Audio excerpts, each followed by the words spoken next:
There's something really curious that's going on in that gospel you just heard Deacon John proclaim.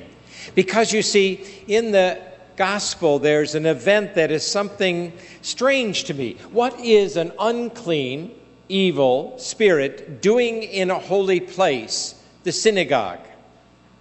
It's common around Jesus' time to believe that evil went through the world.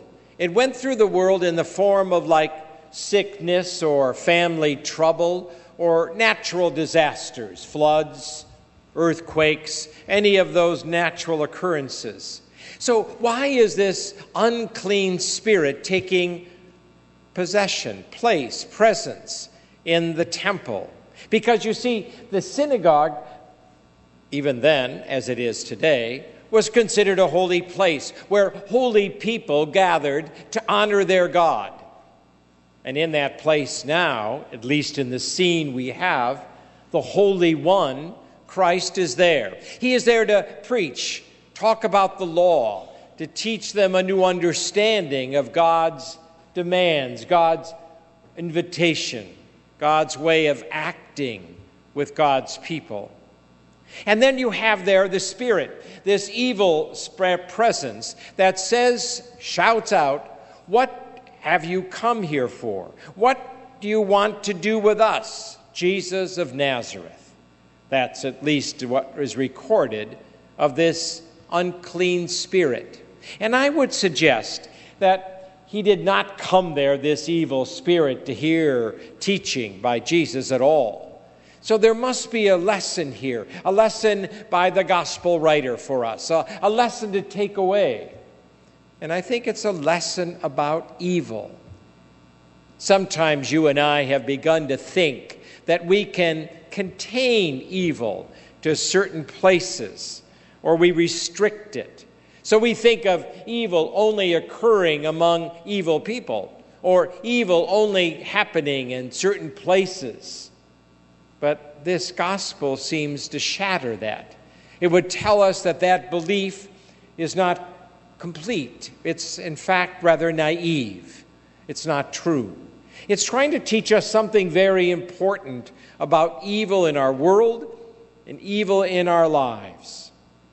For if an unclean spirit can roam about in a holy place with a holy person and with holy people doing good things, then it makes me, change. Because sometimes I think that if I just loved enough, if I just did enough good things and acted out of justice, if I just had a deeper faith in God, then evil would not touch me. Evil will not come into my life. Evil will not be a part of what I have to face.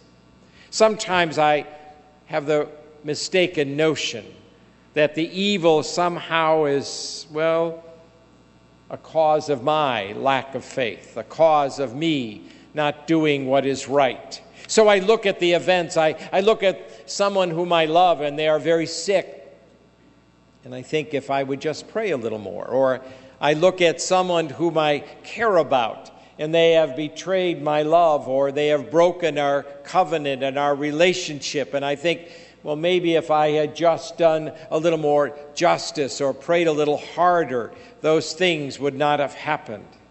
But in fact, it shows us here that evil does touch the lives of all people, whether they are good or bad, moral or immoral, whether they are doing acts of justice or not, or whether they believe in God or not.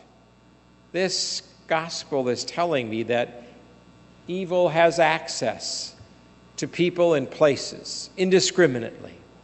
So the important thing I gain from this is that when evil touches me, when evil comes near to me, I should not conclude that it is coming near to me because of something I've done that is wrong. I should not conclude that somehow is it a manifestation of God showing displeasure, disapproval of me at all. So when a family member is diagnosed with a serious illness, or when someone I love has died, or when someone I know is struggling with some kind of addiction or difficulty in their life, I don't say that if I had only been a better person, that wouldn't have happened, or that I could have kept the evil away by doing something. I'm sure if we would go in the ICU units of Cleveland Clinic or Metro or University, we would not find there criminals, evil people at all. Nor would I have looked at the roster of people who were shot and murdered in Las Vegas at that shooting. Would I find people who were bad and did not pray or did not have faith in God? You see, this gospel is telling me something very important about evil. Evil does move about in our world and has access to people. It's not about my failure. It's about the nature of evil. And then there seems to be a second thing that it's teaching me in this.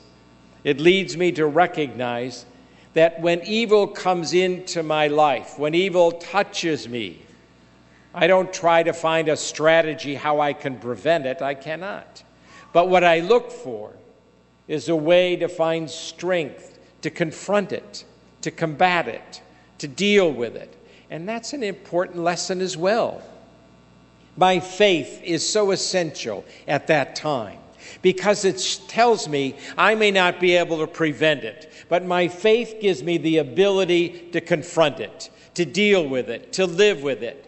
So when I find brokenness in my life, when I find difficulty with someone I love, when I understand loss and death in my life, I look for my faith to give me strength. I look for my faith to help me confront that evil. And I look to the Lord who confronted the demon in the synagogue to say, help me confront the evil that I am facing here. That same God who confronted the evil in the synagogue that day is the Lord I worship here. So I draw from that same strength. I seek help from that same God. Lord, you alone know what I face. You alone know the difficulty I'm dealing with. And you alone can impart to me, confer on me, bestow within me that strength I need to confront the evil I deal with. That's the power of the gospel. That's the truth of this gospel. For it makes us recognize evil, see it in a different light, recognize the way I live with it, confront it, and in fact draw strength from my faith in the face of it. So you and I would look and say, so when evil enters my life, I do not assume it's something I've done that is wrong, something I invited, something I failed to do that allowed it to happen. I didn't invite that demon in.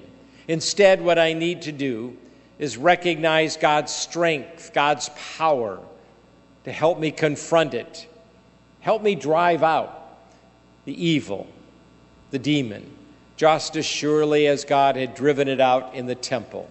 So learn those lessons of evil and do not be overwhelmed by it, but instead find the strength to confront it.